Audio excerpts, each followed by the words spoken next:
वल आक़िबतु लिलमुत्तक़ीन।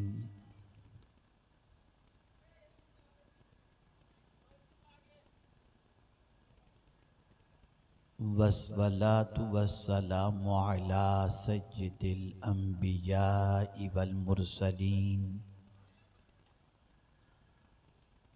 व अला आलिहि व अस्हाबिहि तय्यिबीन अत्ताहिरीन। अम्मा बाद, फ़अऊज़ु बिल्लाहि मिनश शैतानिर रजीम। बिस्मिल्लाहिर रहमानिर रहीम।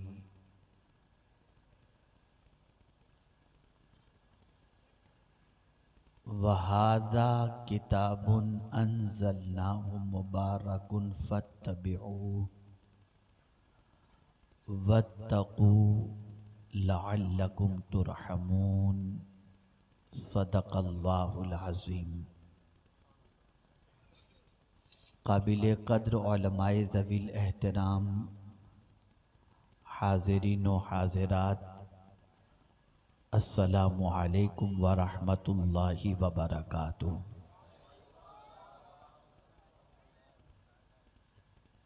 मेरे प्यारे आका सल्लल्लाहु ताला अलैहि वसल्लम के प्यारे दीवानों और ख़वातीन इस्लाम, सामेईन व नाज़रीन,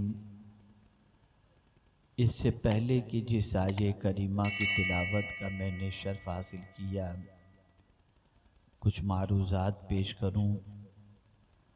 आइए हम सब मिलकर आकाए करीम रऊफ़ व रहीम अलैहि तहिय्यत व तस्लीम की बारगाह बेकस पनाह में जिस तरीक़े से मैं पढ़ाऊँ, अक़ीदत व मोहब्बत में डूब कर उसी तरीक़े से दुरूद व सलाम का नजराना पेश करें। अस्सलातु वस्सलामु अलैका या रसूल अल्लाह, अस्सलातु वस्सलामु अलैका या हबीब अल्लाह, अस्सलातु वस्सलामु अलैका या हबीब अल्लाह, अस्सलातु वस्सलामु अलैका या नबी अल्लाह, अस्सलातु वस्सलामु अलैका या नबी अल्लाह, अस्सलातु वस्सलामु अलैका या नूर अल्लाह व अला आलिका व अस्हाबिका या हबीब अल्लाह सल्लल्लाहु ताला अलैहि वसल्लम। पहली बार आपके इलाके में हाज़री की सआदत नसीब हो रही है। उमूमी तौर पर इन इलाक़ों में मेरा आना ना के बराबर होता है, इसलिए कि मिजाज की हम आहंगी ये गुफ्तगू करने के लिए बेपनाह ज़रूरी होती है। यहाँ के जलसों का मिजाज जुदा है और हमारी गुफ्तगू का अंदाज़ भी अलग है। यहाँ के मजमे के बैठने उठने और सुनने का अंदाज़ अलग है और हमारा भी कुछ अंदाज़ जुदा है।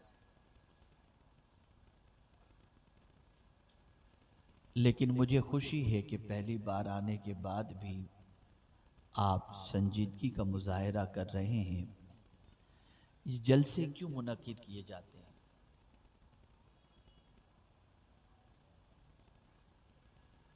इन जलसों के इनेकाद की वजह होती है कि आप इन जलसों में शरीक होकर अपनी गलतियों को दुरुस्त करें और नाम के मुसलमान बन करके जो जी रहे हैं, काम के मुसलमान बनने की कोशिश करें। आज हम अपने आप को मुसलमान तो कह रहे हैं, लेकिन इस्लाम से हमारा ताल्लुक और इस्लामी तालीमात से हमारा ताल्लुक़ इतना कमज़ोर है कि इतने बड़े मजमे से मैं अगर कहूँ कि सूरह फातिहा या पहला कलिमा सही तौर पर पढ़ करके सुनाओ, तो हमारी कौम के बेशतर अफराद सही तौर पर पढ़कर सुनाने की ताकत नहीं रखते।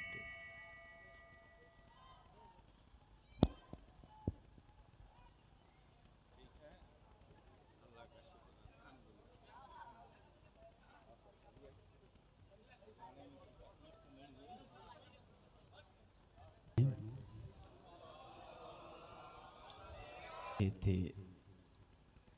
वो अजीम शख्सियत जलवागर हो चुकी है, उनके रूह ज़ैबा की ज़ियारत कीजिए और थोड़ी देर जो कुछ मारूज़ात आपकी समाअतों के हवाले करूं उसे सुनने की कोशिश कीजिए।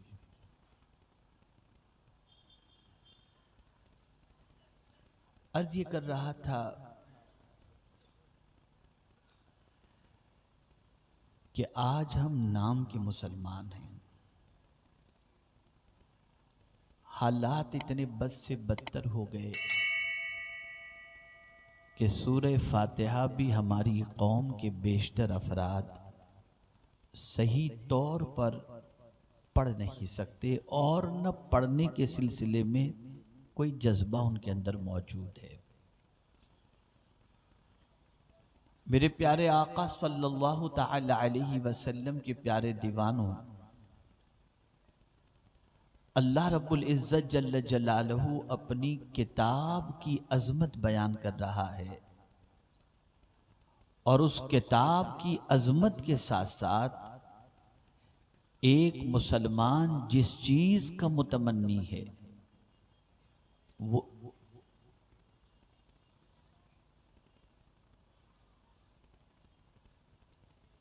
एक मरतबा दुरूद शरीफ पढ़ लें।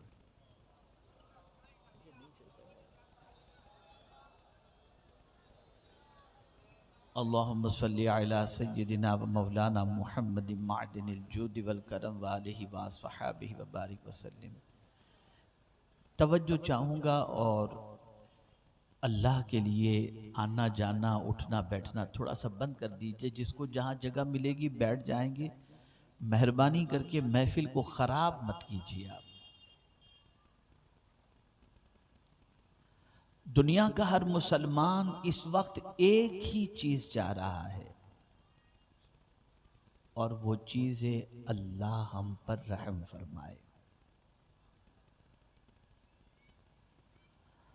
अल्लाह की बारगाह से रहम करम की भीख आज का मुसलमान मांग रहा है। और ये नहीं कि सिर्फ बंगाल का मुसलमान मांग रहा है, पूरी दुनिया का मुसलमान मांग रहा है। एक है अल्लाह से मांगना और एक है कुछ काम ऐसा करो कि मांगने से पहले उस काम की वजह से अल्लाह खुद रहमतों की बारिश नाजिल फरमा दे। जैसा कि एक होता है दुआ की गुजारिश करना कि मेरे लिए दुआ करें,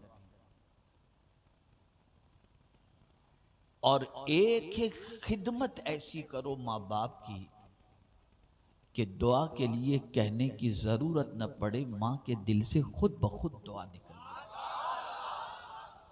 इन दोनों में बड़ा फर्क है। हजरत रबिया इब्न काब रज़ी अल्लाहु मौला तबारक व तआला अन्हु रसूल गिरामी वक़ार सल्लल्लाहु तआला अलैहि वसल्लम की इतनी खिदमत करते, इतनी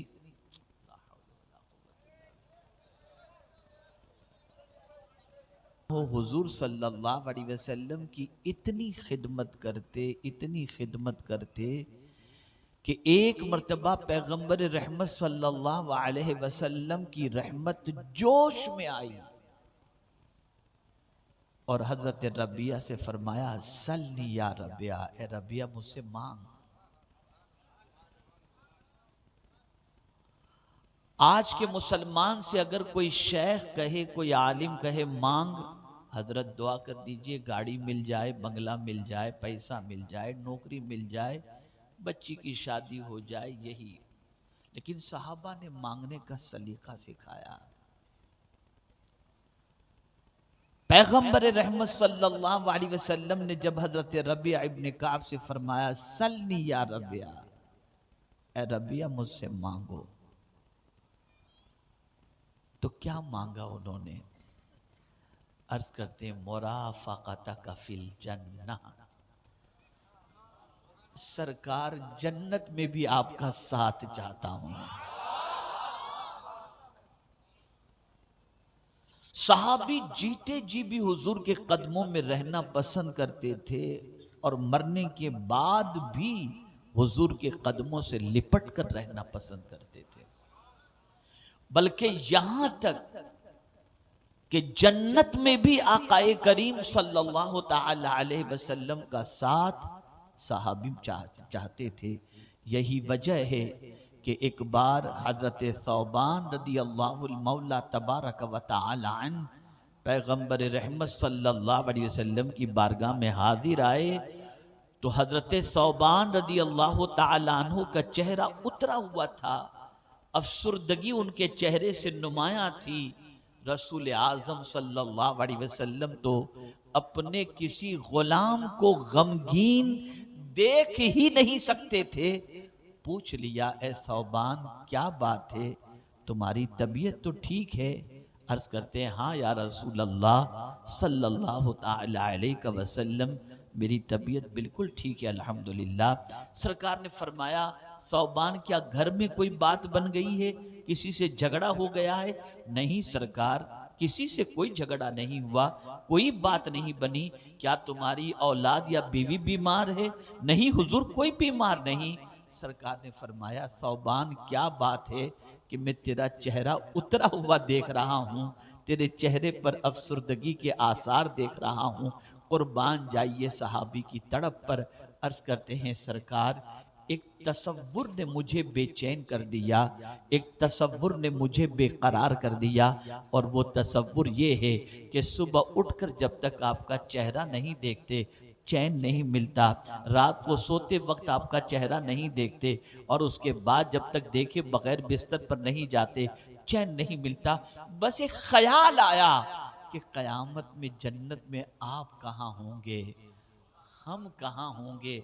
अगर वहां आपका दीदार नसीब नहीं होगा तो हमारा दिल जन्नत में कैसे लगेगा। बस जैसे ही हजरत सौबान ने ये कहा, इससे पहले कि आका कुछ जवाब देते, मेरे करीम ने अपने महबूब के आशिक की तड़प पर फौरन जिब्रील अमीन को भेज दिया, और ये पैगाम लेकर जिब्रील अमीन हाजिर आए। ये पैगाम लेकर हाजिर आए, अनअमल्लाहु अलैहिम मिनन नबिय्यीन वस्सिद्दीकीन वश्शुहदाए वस्सालिहीन व हसुन उलाइका रफीका। परवरदिगार के प्यारे हबीब सल्लल्लाहु अलैहि वसल्लम पर ये आयत करीमा नाजिल हुई कि जन्नत में अंबिया सिद्दीकीन शुहदा का साथ उनको नसीब होगा जो अल्लाह की इताअत करते हैं और उसके रसूल सल्लल्लाहु अलैहि वसल्लम की इताअत करते हैं। एक और सहाबी को ले लीजिए, हाजिर आए हुजूर सल्लल्लाहु अलैहि वसल्लम की बारगाह में। अर्ज करते मतस्सा या रसूल अल्लाह, सरकार कयामत कब कायम होगी? आकाए करीम सल्लल्लाहु अलैहि वसल्लम ने फरमाया, तूने कयामत की क्या तैयारी की? अर्ज करते हैं सरकार, मेरे नामे आमाल में, मेरे दामन में कोई नवाफिलो रोजे की कसरत तो नहीं है, बस इतना है कि मैं अल्लाह और उसके रसूल से बहुत मोहब्बत करता हूँ। मेरे आका सल्लल्लाहु अलैहि वसल्लम ने ये सुनकर फरमाया, अंता मआ मन अहबब्ता, कयामत में तू जिससे मोहब्बत करता है उसके साथ होगा। मैं एक सवाल आपसे पूछना चाहता हूं,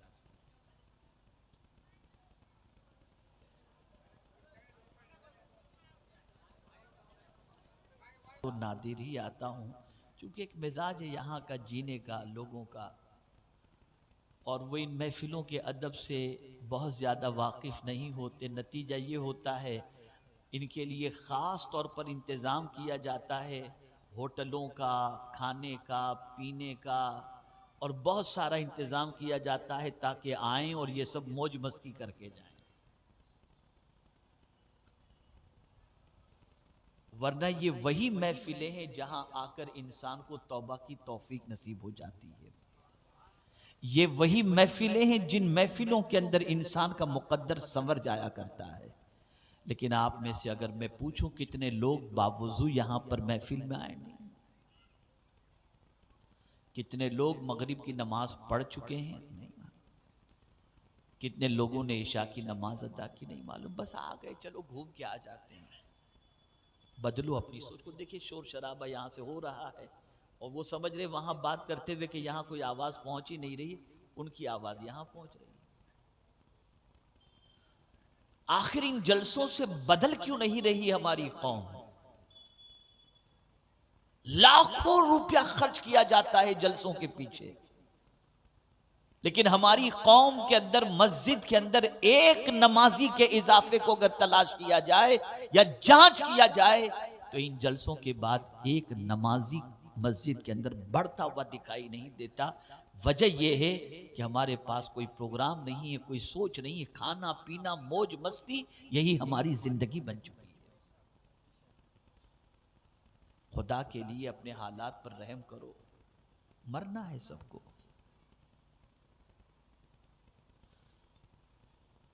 ऐसी जिंदगी जिस जिंदगी के अंदर इंसान सिवाय पेट के किसी और चीज की फिक्र न करे और न कब्र के बारे में सोचे, न आखिरत के बारे में सोचे, न अल्लाह को जवाब देने के बारे में सोचे, ऐसी कौम को दुनिया के अंदर अल्लाह इज्जत कहां से दे सकता है?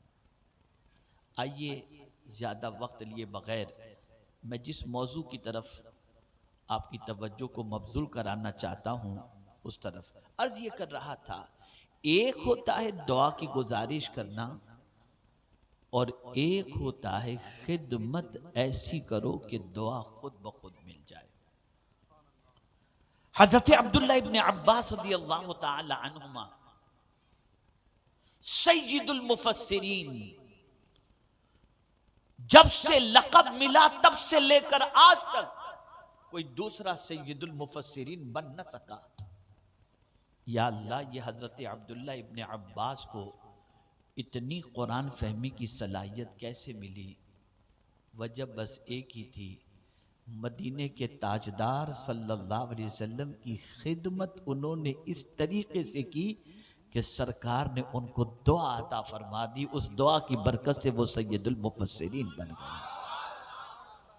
तो एक होता है गुजारिश करना और एक होता है खिदमत ऐसी करो, काम ऐसा करो कि जिससे खुद ब खुद तुम्हें दुआ मिल जाए। तो एक होता है अल्लाह से रहमो करम की भीख मांगना और एक होता है काम ऐसे करो कि अल्लाह तुम पर रहमो करम की बारिशें नाजिल फरमाए। अब आइए समझते हैं, जो आयत मैंने तिलावत की उसमें अल्लाह ने उस चीज को मेंशन किया है, वहादा किताबुन अंज़लनाहु मुबारकुन फत्तबिऊहु वत्तकू लअल्लकुम तुरहमून। अल्लाह अपनी किताब के बारे में बता रहा है। यह किताब कौन सी किताब? कुरान शरीफ। अंज़लनाहु, उसको हमने नाजिल किया। यह किसी इंसान की लिखी हुई किताब नहीं है, ये चार दानिश्वरों ने मिलकर के नहीं तरतीब दी, बल्कि इस किताब को नाजिल करने वाला अल्लाह है। तो जिसने इस किताब को नाजिल किया वो खुद ही इस किताब का तारुफ करा रहा है कि मेरे बंदो जानते हो ये किताब कैसी है? तो फरमाए मुबारकुन, ये बरकत वाली किताब है। ऐसी ऐसी बरकत वाली किताब है, जहां ये किताब होगी वहां बरकतों का नुज़ूल होगा। और इतना तो मुसलमान जानता है कि ये बरकत वाली किताब है, इसलिए घर बनाता है तो पहले कुरान ले जाकर के रखता है कि ये बरकत वाली किताब है। दुकान खरीदता है, वहां जाकर पहले कुरान रखता है कि ये बरकत वाली किताब पहले पहुंच जाए ताकि इसकी वजह से बरकत हो। बच्ची की शादी होती है जहेज में, पहले कुरान देता है ताकि इस कुरान की बरकत से मेरी बच्ची की जिंदगी खुशहाली के साथ गुजर सके। लेकिन आप अगर ये समझते हो कि ये किताब सिर्फ जमीन के ऊपर घर दुकान मकान ही के लिए बरकत है, तो कुदरत ने कहीं ये मेंशन नहीं किया कि ये यहां के लिए बरकत है। मुतलक फरमाया ये बरकत वाली किताब है, जहां जहां ये किताब होगी वहां वहां इसकी बरकत आपको मिलेगी।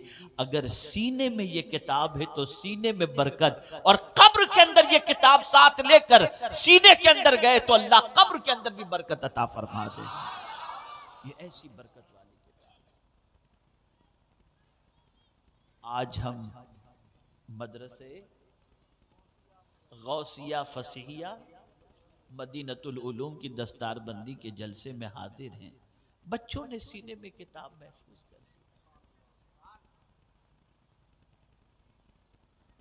ये किताब बहुत अजमत वाली किताब है।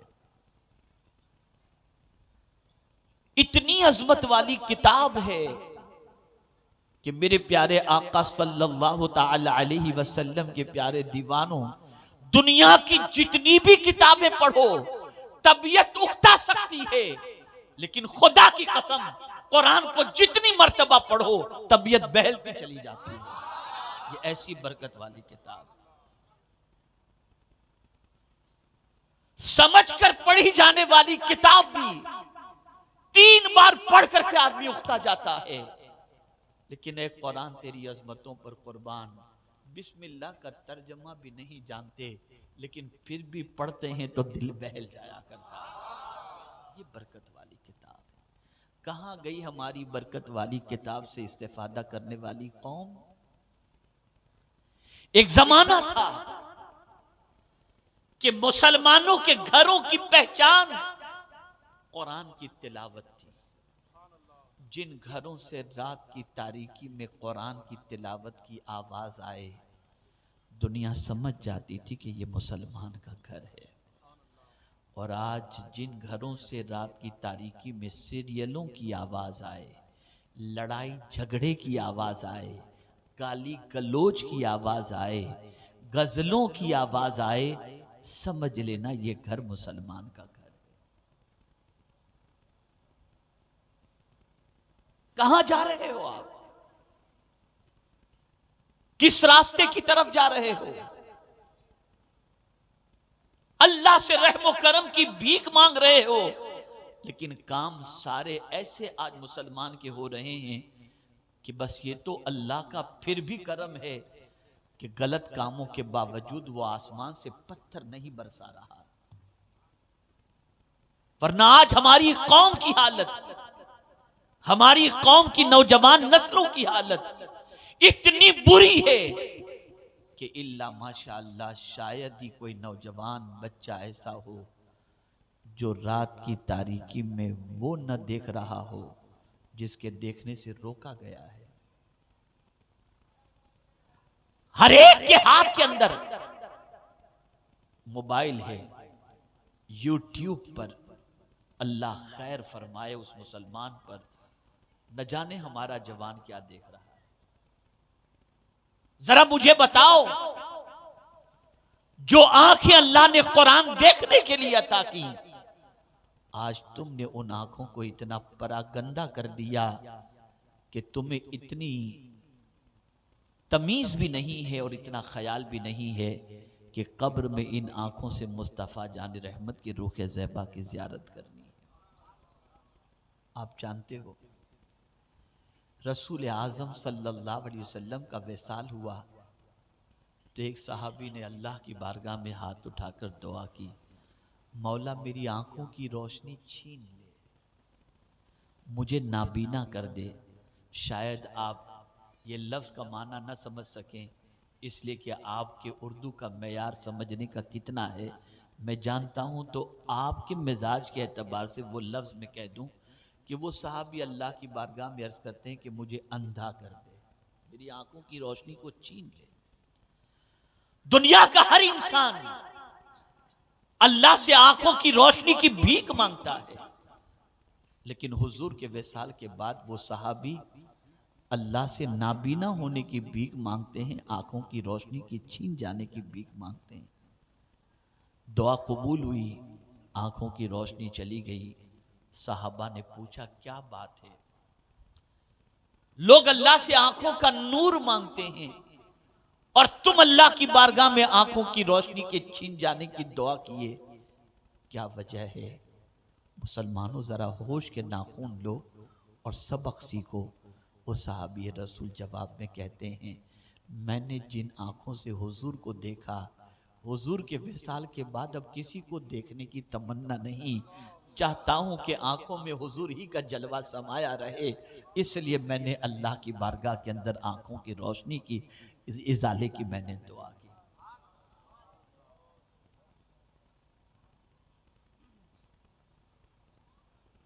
आप जरा सोचो, अशार पढ़ लेना और बड़े बड़े दावे कर लेना ये अलग चीज है, दिल की कैफियत जरा देखो। मेरा दिल तड़प रहा है, मेरा जल रहा है सीना, खुदा के लिए जरा दिल को देखो, वाकई तड़प रहा है कि नहीं? वरना उस हुजूर की बारगाह के अंदर ऐसी बात जो तुम्हारी कैफियत नहीं वो तुम अर्ज कर रहे हो। इसीलिए इमाम इश्क व मोहब्बत ने जितने भी अशार कहे हैं, खुदा की कसम सारे अशार में उनकी वारदात कल्बी जो थी उसी को उन्होंने बयान किया है। आंखें बड़ी कीमती चीज है। शर्म नहीं आती मुसलमान को रात की तारीकी में लोगों का गंदा और गंदापन देखना? डर नहीं लगता? छुप कर देखते हो, बचकर देखते हो, अंधेरे में देखते हो, लेकिन ये बात अच्छी तरीके से जहन के अंदर महफूज कर लो, कोई देख रहा हो या न देख रहा हो, खुदा देख रहा है, अल्लाह देख रहा है, पालनहारे हकीकी देख रहा है, माबूदे बरहक देख रहा है। बल्कि गंदी पिक्चरें और गंदी चीजों को देखना तो अलग चीज है, अगर कोई शख्स किसी गैर महरम को कसदन देखे तो फरमाया गया कयामत के दिन उसकी आंखों में जहन्नम की आग की सलाखें डाली जाएंगी। क्या कर रहे हो तुम? कांटे के बीज बोकर गुलाब की उम्मीद रखते हो। मुसलमानों संभलो, मुसलमानों संवरो, दुनिया तुम्हें जहां ले जाना चाहती है वहां मत जाओ, कुरान तुम्हें जहां ले जाना चाहता है वहां जाओ।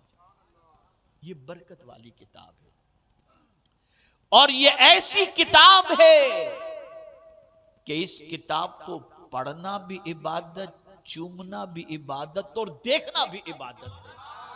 अन-नज़्रु इलल मुसहफ़ इबादतुन, कुरान को देखना भी हुजूर फरमाते हैं कि इबादत है। तो ये बरकत वाली किताब है और इस बरकत वाली किताब को अल्लाह ने नाजिल फरमाया। तो पहली चीज आप समझ गए कि जब जब आपको बरकत की जरूरत महसूस हो, चाहे दिल में बरकत, चाहे कारोबार में बरकत, चाहे घर में बरकत, और अगर चाहते हो कि कब्र में बरकत, मैदान महशर में बरकत, तो इस किताब से अपने ताल्लुक को मजबूत करो कि ये किताब जहां जहां होगी अल्लाह अज़्ज़ व जल इस किताब के सदके में बरकत अता फरमाएगा। माह रमजान में बरकत की एक वजह यह भी होती है कि जो साल भर कुरान नहीं पढ़ते वो भी रमजान में कुरान शुरू कर देते हैं। जो कभी नमाज के अंदर छोटी सूरत पढ़ने सुनने के लिए तैयार नहीं होते, वो भी तरावी में खड़े होकर पूरा कुरान सुनते हैं, अल्लाह उसकी बरकतों से माला माल फरमा देता है। और कैसी बरकत की गरीब साल भर दस्तरखान पर जो चीज नहीं खाता, माह रमजान में पूरा महीना उसके दस्तरखान पे वो नेमतें नजर आती हैं। ये बरकत वाली किताब है। लेकिन यहीं तक मत अटको, अब कुरान इस किताब की दूसरी शान बयान कर रहा है, फत्तबिऊ, इसकी पैरवी करो। ये किताब सिर्फ सवाब सब कमाने के लिए नहीं, ये किताब सिर्फ बरकत हासिल करने के लिए नहीं, बल्कि ये किताब अल्लाह ने इसलिए नाजिल की कि ये किताब जो करने का हुक्म देती है वो करो। इस किताब की पैरवी करो, इस किताब के डायरेक्शन को फॉलो करो, इस किताब की गाइडलाइन को फॉलो करो। और ये हो ही नहीं सकता कि ये किताब जो रास्ता दिखाए वो रास्ता कभी गलत हो, इसलिए कि कुरान कहता है इन्ना हाज़ल कुरान यहदी लिल्लती हिय अक़वम, कि बेशक ये कुरान सबसे सीधा रास्ता दिखाने वाली किताब है। तो जो किताब सीधा रास्ता दिखाती है उस किताब की पैरवी करो, उस किताब को फॉलो करो। और मेरे प्यारे आका सल्लल्लाहु अलैहि वसल्लम के प्यारे दीवानों, सहाबा की पूरी जिंदगी उठाकर देखो, ताबईन और औलियाए कामिलीन की पूरी जिंदगी उठाकर देखो, खुदा की कसम किताब पर इतना अमल था जिसकी कोई इंतहा नहीं। एक वाक़या अर्ज करूं, इमाम अली मकाम अला जद्दिही व अलैहि सलातो व तस्लीम मदीने की गली से सवारी पर सवार होकर तशरीफ़ ले जा रहे थे, और गरीब कुछ फ़क़रा रास्ते के किनारे पर बैठ कर के खा रहे थे। जैसे ही नवासे रसूल को उन्होंने देखा, उठकर खाना छोड़कर खड़े हो गए, अर्ज़ करने लगे आका आइए आप भी हमारे साथ बैठ जाइए। इमाम हुसैन रज़ी अल्लाह ताला अन्हु सवारी से उतरते हैं, उनके साथ बैठ जाते हैं और उन फ़कीरों के साथ बैठकर थोड़ा सा खाकर फिर इनसे फरमाते हैं कि तुमको भी मैं दावत देता हूँ, तुम भी मेरे घर आना ताकि मैं तुम लोगों की ज़ियाफ़त कर सकूं, तुम्हारी खिदमत कर सकूं। ये कहकर इमाम हुसैन सवारी पर बैठे तो आंखों से आंसू जारी थे, रो रहे थे। साथियों ने कहा हुजूर क्या बात है, गुलामों ने कहा हुजूर क्या बात है, आपकी आंखें नम हैं। इरशाद फरमाते हैं अल्लाह के शुक्राने के आंसू हैं। उन्होंने अर्ज़ किया हुजूर शुक्राना किस बात का? कहा फ़कीरों ने बुलाया था, मैं बैठ गया उनके साथ और अल्लाह ने मुझे तकब्बुर से बचा लिया। मैं इस बात पर मेरे करीम का शुक्र अदा कर रहा हूँ, इसलिए कि अल्लाह तकब्बुर करने वालों से मोहब्बत नहीं फरमाता। इन्नल्लाह ला युहिब्बु कुल्ल मुख्तालिन फखूर। ए रसूल गिरामी वकार सल्लल्लाहु ताला अलैहि वसल्लम के दीवानों, जब जब ये किताब का कोई हुक्म सुनो सरेंडर हो जाओ, इसको फॉलो करो, इस पर अमल करो, इसकी पैरवी करो। नतीजा बाद में बताऊंगा आपको। तो ये किताब बरकत वाली किताब है, अल्लाह ने इस किताब में बरकत भी रखी है और इस किताब को काबिल इत्तिबा बनाया। इस किताब की पैरवी करो। फिर तीसरी चीज कुरान ने बयान फरमाई वत्तकू, और अल्लाह से डरो।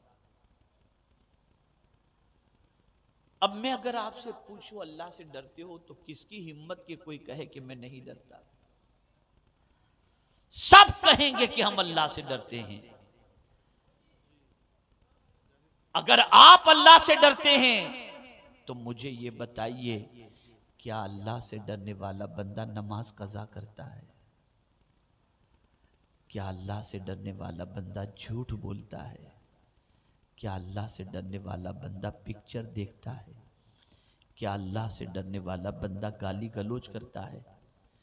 क्या अल्लाह से डरने वाला बंदा दर दर की ठोकरें और जिल्लत की वादियों में भटकता है? नहीं, बल्कि मेरे रब ने तो फरमा दिया, इन्ना अकरमकुम इंदल्लाहि अतकाकुम, कि बेशक अल्लाह के नज़दीक सबसे ज़्यादा इज्जत वाला वो है जो तुम में सबसे ज़्यादा अल्लाह से डरने वाला है। तो आज मुसलमान बेइज्जत क्यों हो रहा है, जबकि इज्जत तो अल्लाह से डरने वालों के लिए अल्लाह ने फरमा दिया। और अल्लाह के फरमान की शान क्या है, इन्ना वअदल्लाहि हक़, बेशक अल्लाह का वादा सच्चा है। डरो अल्लाह से। किस तरह डरो, जैसा रमजान में डरते थे। सुबह सादिक से लेकर गुरूब आफताब तक अगर 40 डिग्री टेम्परेचर है और तुम्हें प्यास भी लगी है, कोई देखने वाला नहीं, तब भी तुम छुप करके भी पानी नहीं पीते। क्यों? इसलिए कि तुम कहते हो मेरा मौला मुझे देख रहा है। तो ये जो डर अल्लाह का माह रमजान में सुबह सादिक से लेकर गुरूब आफताब तक था, इस डर को पूरी जिंदगी में बसा लो कि कुछ भी करो तो सोचो मेरा मौला देख रहा है। जब ये डर पैदा हो जाए, जब कुरान की पैरवी शुरू हो जाए और इस बरकत वाली किताब से इस्तेफादा शुरू हो जाए, तो फिर अल्लाह से रहमो करम की भीख न भी मांगो, तब भी मेरा मौला फरमाता है लअल्लकुम तुरहमून, ताकि तुम रहम किए जाओ। यानी मेरे बंदो, मेरी बरकत वाली किताब से फायदा उठाओ, मेरी बरकत वाली किताब की पैरवी करो और मुझसे डरो। तुम घबराना नहीं, जहां भी रहोगे मैं तुम पर रहमो करम की बारिशें नाजिल कर दूंगा।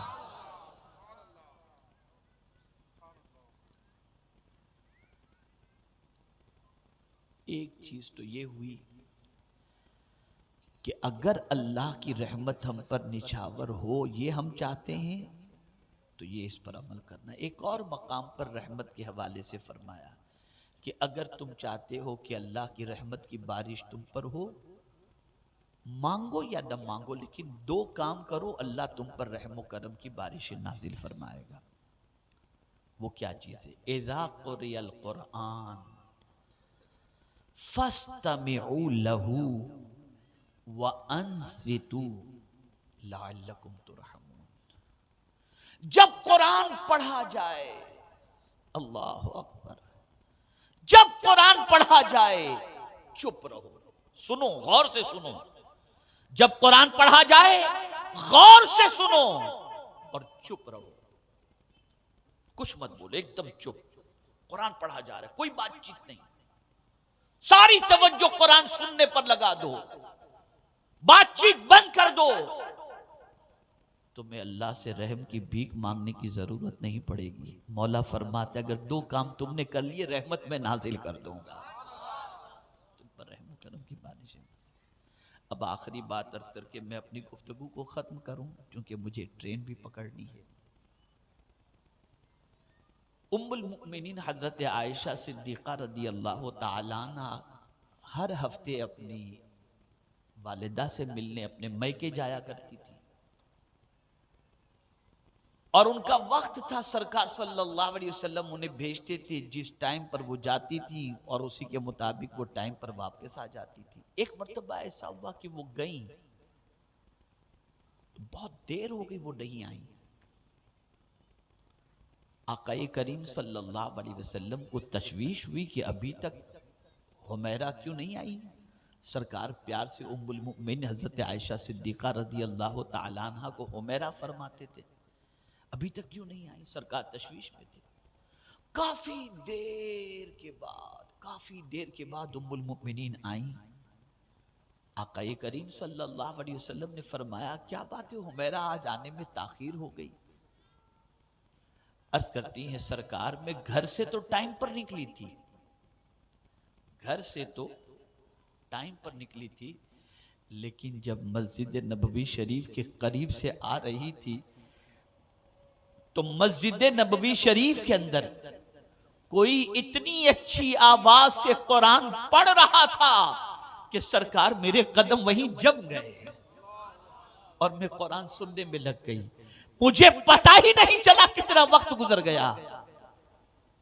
जब ख्याल आया तो मैंने देखा कि वक्त काफी हो चुका है, तो सरकार में हाजिर हो गई। मैं कुरान के अंदर डूब चुकी थी, सुनने में लग चुकी थी। सरकार ने पूछा, हुमैरा ये बताओ कौन कुरान पढ़ रहा था? कहा हुजूर ये तो नहीं मालूम, लेकिन कोई कुरान जरूर पढ़ रहा था और उसका पढ़ना इतना अच्छा था कि मैं अपनी जगह पर हिल न सकी और वहां पर मैं जम गई। सरकार सल्लल्लाहु अलैहि वसल्लम ने पता लगवाया तो पता चला सालिम जो गुलाम थे वो कुरान पढ़ रहे थे। उनका पढ़ना ऐसा था कि सरकार सल्लल्लाहु अलैहि वसल्लम खुद फरमाते हैं, कुरान सीखना हो तो 4 लोगों से सीखो। उनमें से हजरत सालिम का नाम भी सरकार ने फरमाया, इसलिए कि बहुत अच्छा कुरान वो पढ़ा करते थे। मैं अपनी बच्चियों से और बहनों से पूछना चाहता हूँ, तुम क्या सुनने में मगन रहती हो? कभी तुम्हारी तबीयत भी ऐसी बनी कि कुरान सुनने में इतनी मगन हो गई तुम कि तुम्हें किसी चीज़ का ख्याल नहीं रहा? अरे तुम्हारा हाल तो ये है कि सीरियल चल रहा हो तो बच्चा रोता हो तो सीरियल में इतनी डूबी रहती हो कि बच्चे के रोने का भी ख्याल नहीं, नमाज के जाने का भी ख्याल नहीं, किसी चीज़ का ख्याल नहीं। जब सिचुएशन इतनी ख़राब बन जाए तो फिर अल्लाह की तरफ से रहमत कहाँ से नाजिल होगी? अल्लाह अज़्ज़ा व जल्ल का फिर भी करम है कि उसने हमें अपने अजाब से बचाए रखा है, वरना हमारे करतूत तो इतने ख़राब हैं कि अल्लाह रहम व करम फरमाए। अल्लाह अज़्ज़ा व जल्ल आसमान से पत्थर बरसाए, ऐसे मुसलमानों के हालात बन चुके हैं। अर्ज़ करने का मंशा ये है, मुसलमानों अपनी सोच बदलो, अपनी फ़िक्र बदलो और ये रस्मी जलसे करना बंद करो, मकसद के जलसे करना शुरू करो जिसके अंदर आप अपनी ज़िंदगी में तब्दीली ला सकें। हमारे उलमा मशाइख जब तशरीफ़ लाते हैं, वो दीन की जो बातें करते हैं, आपकी जिम्मेदारी बनती है कि आप इस नीयत से आओ कि यहाँ आकर के जो कुछ हमें बताया जाएगा हम इस पर अमल की कोशिश करेंगे और अपनी ज़िंदगी को संवारेंगे। तो फिर आप देखना आपकी ज़िंदगी कितनी बदली बदली नज़र आएगी और कितना सुकून आपकी ज़िंदगी में नज़र आएगा। उम्मीद करता हूँ कि इन कलिमात खैर पर आप ज़रूर अमल की कोशिश करेंगे। मेरे प्यारे आका सल्लल्लाहु अलैहि वसल्लम के प्यारे दीवानों, खूब मेरे आका की नातें पढ़ो, खूब कुरान मुक़द्दस की तिलावत करो और ख़बरदार आज के लिए इतना भी बहुत हो जाएगा कि गंदी पिक्चर हो या गुनाह की कोई चीज़ हो, अपनी आँखों से मत देखो। बहुत तकलीफ़ होगी क़यामत में इन आँखों को। अगर इन आँखों से तुमने ये सारी चीज़ें देखी तो अल्लाह की बारगाह में जवाब देने की ताकत किसी के अंदर नहीं होगी। और जब भी कभी तुम्हारी तबीयत अल्लाह न करे किसी ऐसी चीज़ की तरफ देखने की तरफ माइल हो रही हो जिसे अल्लाह और उसके रसूल ने हराम फरमाया, तो समझ लेना तुम उधर देख रहे हो, खुदा तुम्हें देख रहा है। नादानों, अगर कैमरा लगा हो तो स्पीड स्लो कर देते हो कि टिकट कट जाएगा, और खुदा देख रहा है तुम गुनाह नहीं छोड़ रहे हो। डरो अल्लाह से, बचो अल्लाह अज़्ज़ व जल्ल के अज़ाब से बचने की कोशिश करो। अल्लाह रब्बुल इज़्ज़त जल्ल जलालहू आक़ाए करीम रऊफ़ रहीम अलैहि तहियत व तस्लीम के सदक़ व तुफ़ैल सबसे पहले मुझे अमल की तौफ़ीक़ अता फ़रमाए और साथ में आप सबको भी तौफ़ीक़ नसीब फ़रमाए। नमाज आप में से अगर किसी ने भी इशा की नहीं अदा की तो मैं गुजारिश करता हूँ, प्रोग्राम जब ख़त्म हो तो घर पे जाकर सबसे पहले इशा पढ़ना। अगर नहीं पढ़ोगे, यहाँ आने का एक सवाब भी आपका नामा अमल में नहीं लिखा जाएगा, इसलिए कि नमाज फ़र्ज़ है और यहाँ आना नफिल है। नमाज के बारे में क़यामत में पूछा जाएगा, जलसे में आने के बारे में नहीं पूछा जाएगा। अल्लाह का शुक्र है कि उसने जलसे में आने की तौफ़ीक़ अता फ़रमा दी। अब इस जलसे में जितनी देर बैठकर अल्लाह और उसके रसूल का जिक्र आपने समाअत फरमाया है, अगर इस जिक्र को सुनने का सवाब दामन में जमा करना चाहते हो तो घर जाकर जिसने इशा नहीं पढ़ी वो पहले इशा पढ़ ले, ताकि मौला भी राज़ी हो जाए, उसके हबीब भी राज़ी हो जाएं, और वो राज़ी हो गए तो दुनिया भी संवर जाएगी और आखिरत भी संवर जाएगी। अल्लाह ताला हम सब पर करम की नज़र फरमाए। वमा अलैना इल्लल बलागुल मुबीन। मेरी बात से अगर किसी की दिल आज़ारी हुई हो तो मैं माजरत चाहता हूँ, इसलिए कि शोर शराबा, मैं अपनी गुफ्तगू का मामला मैं आपको बता दूँ, मैं हमेशा एक जहन लेकर कहीं भी जाता हूँ प्रोग्राम के अंदर कि मैं एक सर्जन की हैसियत से हूँ और मुझे ऑपरेशन करना है। दिलो दिमाग में मौजूद गंदगियों को दूर करने के लिए पैगाम देना है। ये दूर करना तो मौला का काम है, मेरे बस की बात नहीं। हिदायत देना भी उसका काम है, मेरे बस की बात नहीं। लेकिन मैं जब पैगाम पहुंचाऊं तो पैगाम लोग गौर से सुने। ऑपरेशन थिएटर के अंदर रिश्तेदारों को भी आने की इजाज़त नहीं होती कि जब चीर फाड़ हो रही हो पेशेंट की तो रिश्तेदार देखकर चीखेगा, इसलिए उसको भी आने की इजाज़त नहीं। शांत माहौल होता है तब ऑपरेशन सक्सेस होता है। आप कोई यूं जा रहा है, कोई उधर जा रहा है, कोई चिल्ला रहा है, कोई बिठा रहा है और समझते कि हम बहुत बड़ा काम कर रहे हैं। महफिल खराब करना ये बड़ा काम नहीं है। अदब से बैठो, अल्लाह अज़्ज़ा वजल जब तुमको अदब से अपनी महफिल में बैठते देखेगा, अपने जिक्र की महफिल के अंदर, तो तुम्हारी दुनिया आखिरत दोनों संवार देगा। जब कभी किसी सुन्नी सहीहुल अकीदा आलिम के यहाँ जलसे के अंदर आप जाया करो, बावजू जाया करो, बाअदब बैठा करो, सर पे टोपी रुमाल रखा करो, ताकि बरकतें सही तौर पर नसीब हो सकें। अल्लाह हम सब पर करम की नज़र फरमाए।